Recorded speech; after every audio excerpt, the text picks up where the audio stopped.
on va d'abord commencer par coudre les deux pièces de la manche.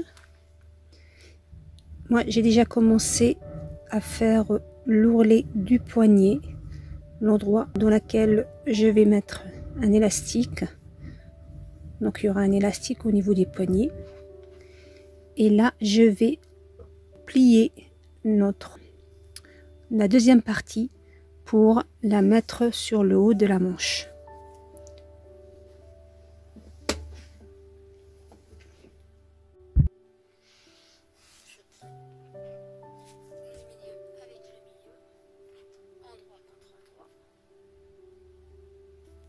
Et vous avez le choix entre plier, faire des plis, ou froncer cette deuxième partie de la manche.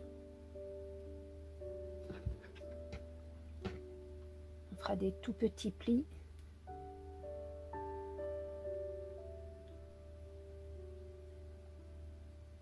Voilà. Des plis, des tout petits. Seulement pour marquer le bas. Donc on peut froncer, mais comme je vais mettre un élastique en dessous, je préfère mettre plutôt des plis. Voilà, j'ai fait des plis. Ça se voit pas tellement, ça se voit peut-être plus par là. Donc là, je vais renforcer la couture vers le haut pour qu'elle ne reste pas comme ça, qu'elle bouge pas. Et après, je vais coudre. Donc, je voulais vous donner une astuce par rapport aux élastiques ou les ourlets. Quand vous faites un ourlet, vous commencez toujours l'ourlet avant, mais vous n'allez pas jusqu'au bout. Laissez toujours cette petite ouverture. Vous allez voir à la fin, quand vous allez coudre la manche, vous la fermez. Quand on va fermer la manche, on va fermer ça. Le reste sera plus facile à coudre.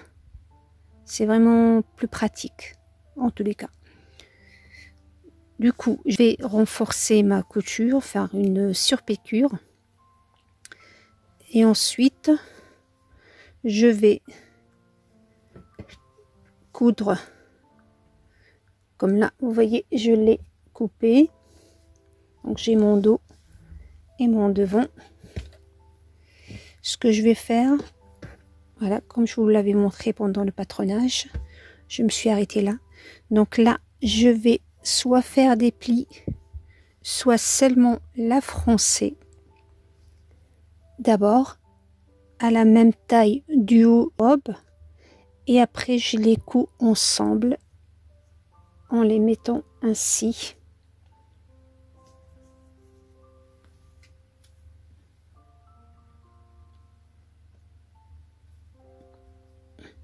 En les mettant ainsi. Donc d'abord je couds ou je fronce les côtés et je vous montre.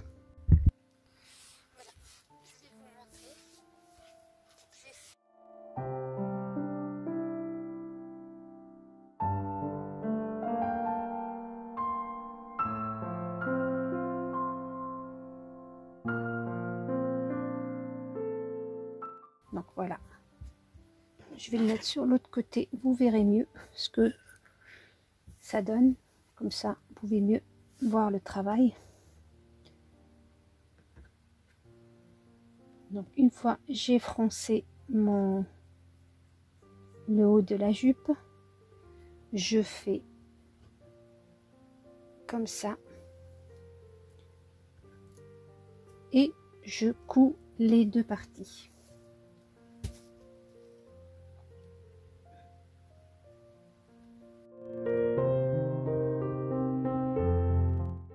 Et là, bien sûr, il va y avoir un décalage. Donc, pour ne pas avoir ce décalage, donc on va coudre de l'extérieur jusqu'à l'intérieur et on va finir point zéro comme si on était en train de coudre une pince. Vous voyez les pinces pour les jupes et les pantalons. Ce qui fait, on va comme ça et on va point zéro.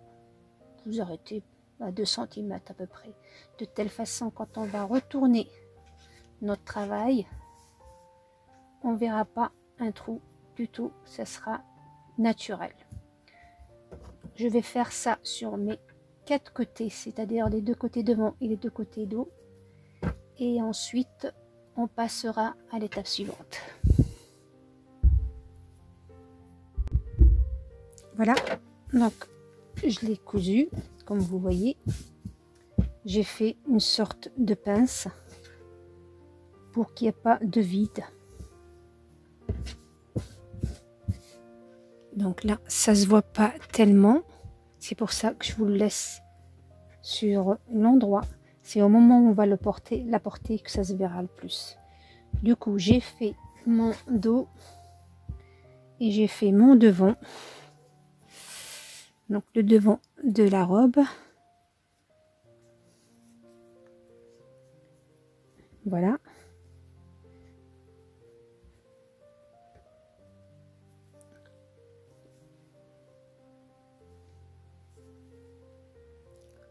Et ce qu'on va faire maintenant, je vais coudre la paramonture du devant, comme on a l'habitude de faire. Une fois que j'ai cousu la paramonture du devant,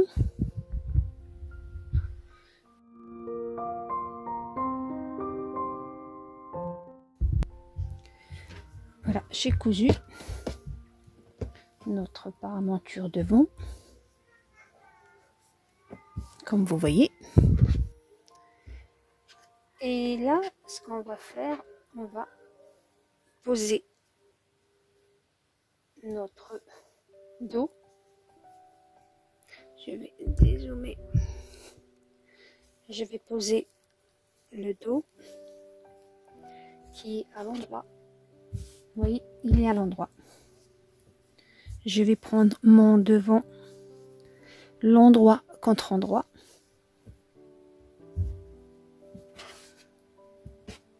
Voilà. Donc, bien sûr, on a perdu 1 cm de couture. Faut pas oublier ça.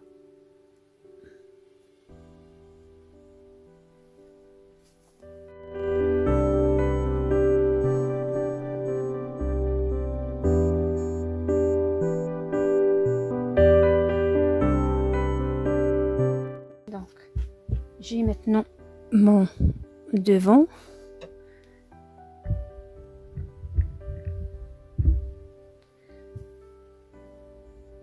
On a le dos, le devant et notre paramonture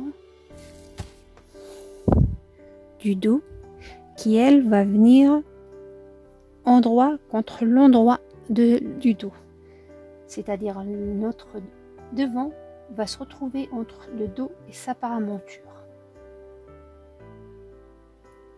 Voilà.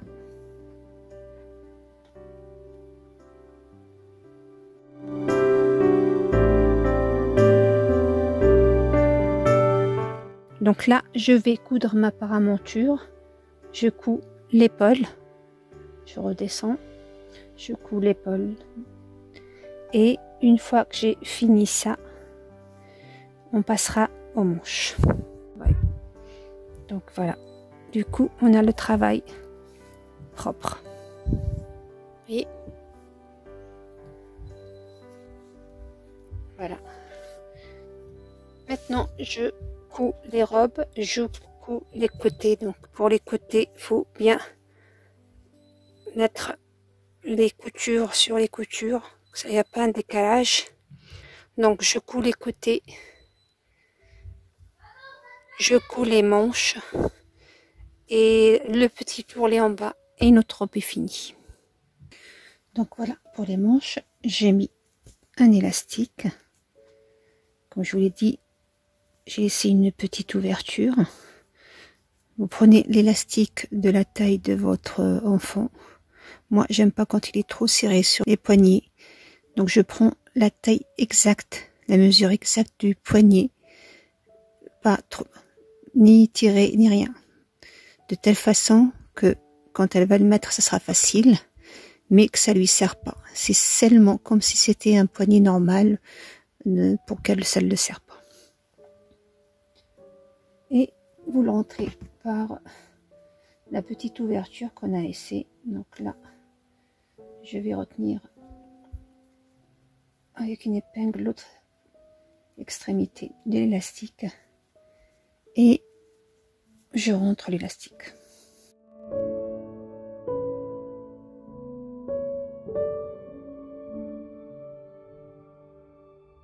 Je reprends l'autre extrémité. Voilà. Je couds l'élastique et après je referme l'ouverture. Donc voilà, j'ai fini de coudre les manches. Comme je vous ai dit, j'ai couché les coutures sur les côtés. Si vous avez la surjeteuse, il faut absolument le faire. Moi je ne l'ai pas, mais comme ce tissu ne s'effiloche pas, ça passe. Mais si vous le surfilez, ce sera beaucoup plus propre et plus joli. Donc voilà, à l'envers. Donc je vous le fais à l'envers parce que ça se voit plus le patron que j'ai fait, enfin le modèle. C'est parce que sur ce tissu ne se voit pas. Et une fois qu'on la retourne, on la décore. Donc voilà, là où on a mis nos petits plis, j'ai mis des petits nœuds simples, c'est simplement pour marquer ce côté. Et j'ai fait des tout petits boutons ici de décoration. Ils n'ont aucune utilité. Donc voilà. C'est très simple à faire. Et rapide. Je vous le montrerai sur ma fille.